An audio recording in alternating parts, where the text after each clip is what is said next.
Hi there, thanks so much for joining me today. I'm Jackie, and today I'm working with seafoam colored sea glass. Now, seafoam colored sea glass is not a very plentiful color where I live. I have a couple of jars of it, and it is one of my favorite colors of sea glass because it's not quite white and it's not quite green. It's somewhere in between, and there are so many shades of it. It is so beautiful. So recently I found this Krylon spray paint, which is sea glass, meaning it's supposed to make your project that you spray with it look like sea glass, and this is seafoam colored, and it is so beautiful. So what I did was I spray painted some glass, and then I did a sea glass project on top of that glass, and I was really happy with it. And the glass ended up looking somewhat like the color of my shirt, which is one of my favorite colors. So I thought I'm going to try this on some other sea glass because I have a couple of jars of seafoam colored sea glass, but I have so much white. Of all the colors of sea glass that I find the most white. And I have to be honest with you, what I'm showing you here on my table is just part of my white sea glass collection because I've got a ton of it. So I'm going to do some experimenting and try to spray some of my white sea glass with this spray paint and see what it's like. And hopefully it'll work out and it'll look cool. And even if it does ruin the sea glass, I've got lots to spare. But the sea glass is still going to be frosted and finished nicely, so I'm hoping that it'll work. So stick with me with this one and we'll see how it works.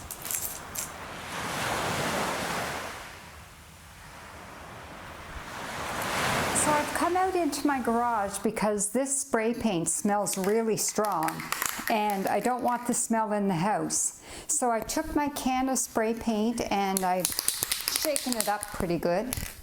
It needs to be shaken for a couple of minutes to make sure it's well ready to be sprayed. And then there's a little white thing that is like a stopper in it, so just pull that out. And I'm going to do a really thin layer over all of this sea glass, kind of from back a ways. This is 1 jar of my sea glass. So if this doesn't work, I've only sacrificed 1 jar. So I'm going to leave that. That's all I'm going to do. I'm going to leave it overnight and see how it dries, and then I'll see what it looks like if I put it in a project. So that turned out really interesting. The spray paint has dried and the sea glass looks somewhat like seafoam sea glass. It's not exactly like it. Like if you compare that to my actual seafoam sea glass, this looks much more authentic, whereas the spray painted stuff, you can see that it's got a little bit of speckles on it, but you do see the speckles more on the side that was painted than on the side that wasn't painted. So when I'm putting the pieces into a sea glass mosaic, what I can do is see which side looks more interesting and put that side up. So I have this old vintage window that my brother-in-law found somewhere. Don't even know where he got it. It was in really rough shape. And once I started cleaning it up, I was quite taken by how cool it is. I could see all these layers of paint. There's green paint there. When I looked underneath, there was even some burgundy paint. And there's all sorts of little holes in it, from nail holes and knots that were in the wood. And there's so much character. So this one is very cool. And when I got looking at my seafoam sprayed sea glass, I thought this sea glass I think would look very cool on this window. And I kind of picture a bit of an undersea scene in it, so that's what I'm planning to do. This isn't a very big window. The 2 panes of glass are 8" by 10", so it won't take a whole lot of stuff in it because it's not that big. But I thought a few fish and a bit of underground kelp and all of that seafoam sprayed sea glass as the water might be pretty cool.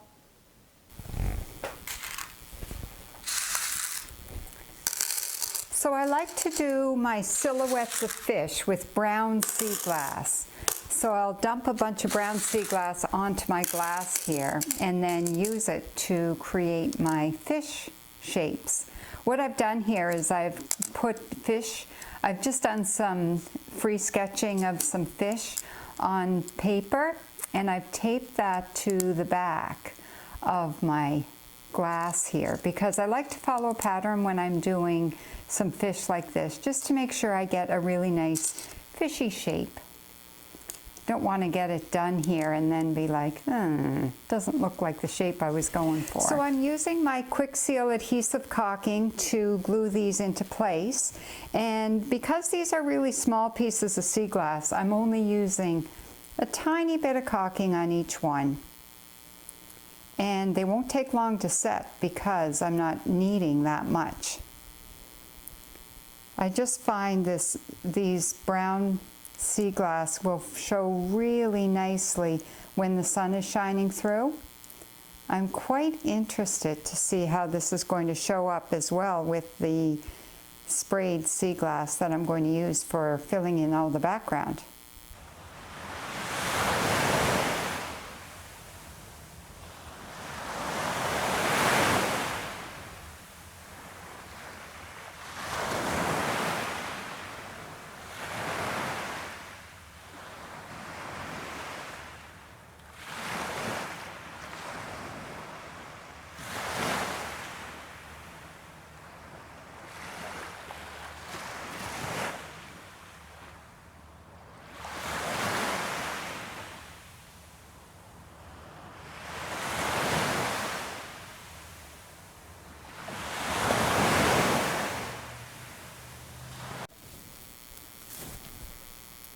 So I got my 5 fish finished. I'm just going to turn my piece around so it's upside down to me, but you can see me doing my next parts where it's not upside down to you. So what I'm going to do is I want to put a bunch of things down at the bottom. So I have quite a few rocks. I have this really cool shell.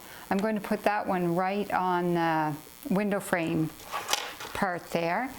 And I'll arrange some rocks. I want to put some weight at the bottom. And then I have these strands of kelp that I want to put in as well. So I'm just going to add a bunch of underwater detail with bits of sort of these strands going up. It looks very underwaterish to me. I don't know if you like swimming at the beach. I love swimming at the beach, and I love seeing all the life underneath the water.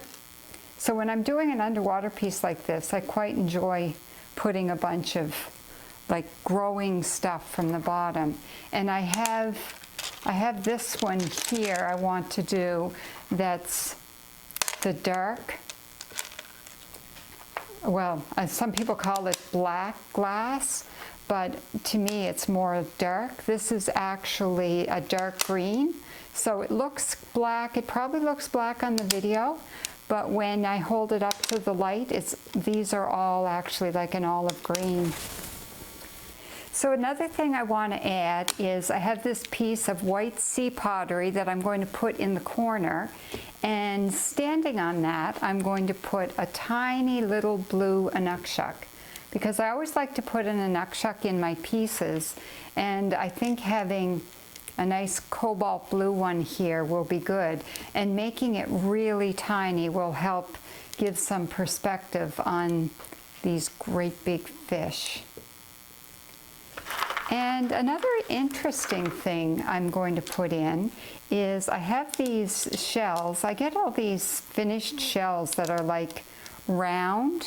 Well, it's just the way that they kind of get worn away at the beach. So I'm going to put a few of these coming up, so it's kind of like breathing bubbles coming from the fish themselves. So I'm going to put a couple over top of each of these. So it just adds some interest. I just love these shells. I think they're so cool. And just a few of them over each one just adds another little bit of interest. because there's always bubbles coming up underneath the water.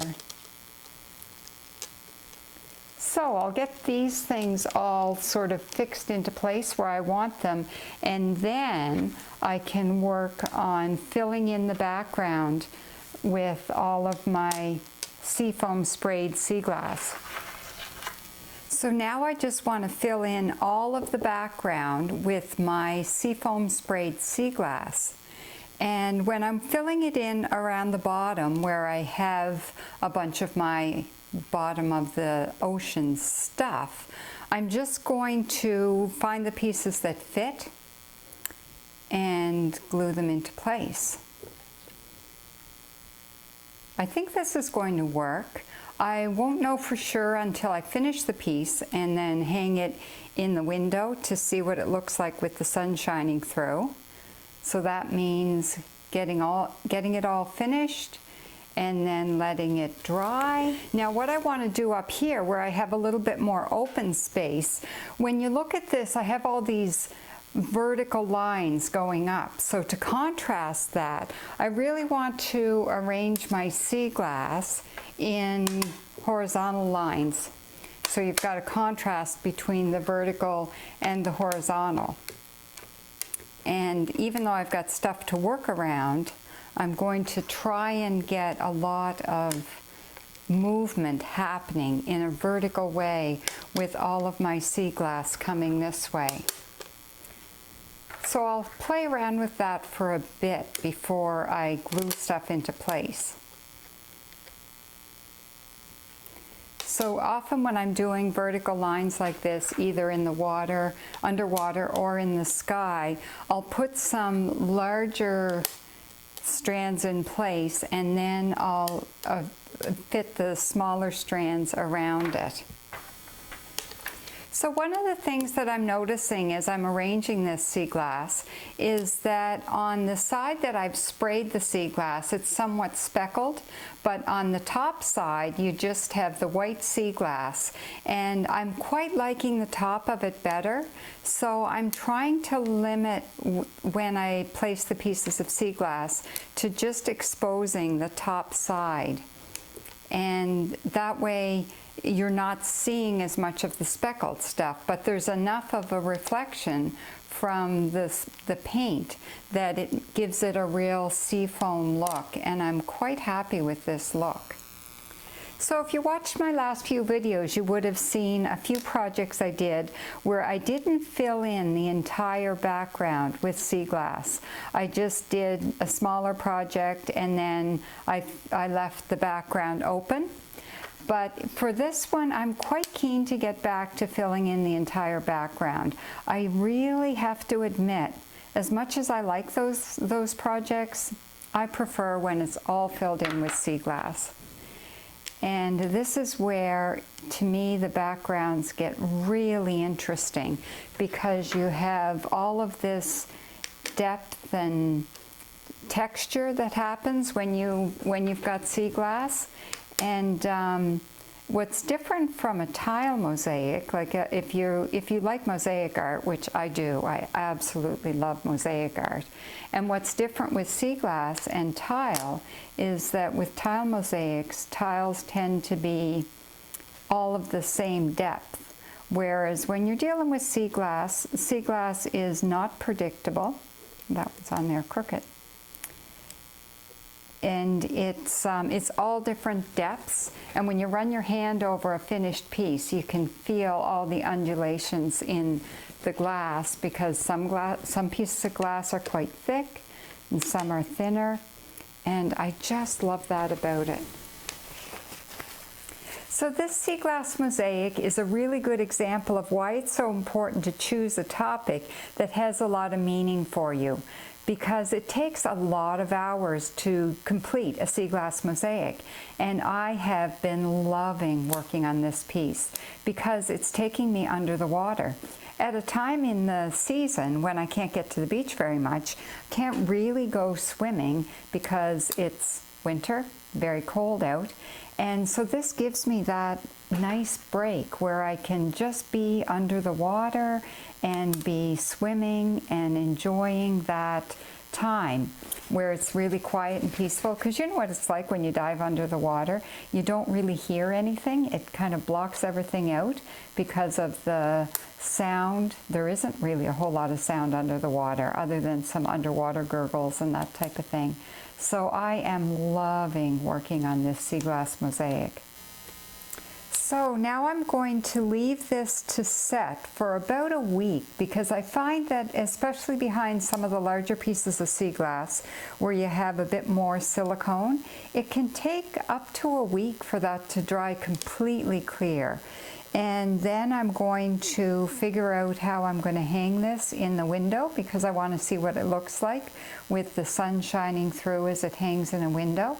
And I'll show you how I'm going to do that next week. So join me next week and I'll show you how this finished project works out.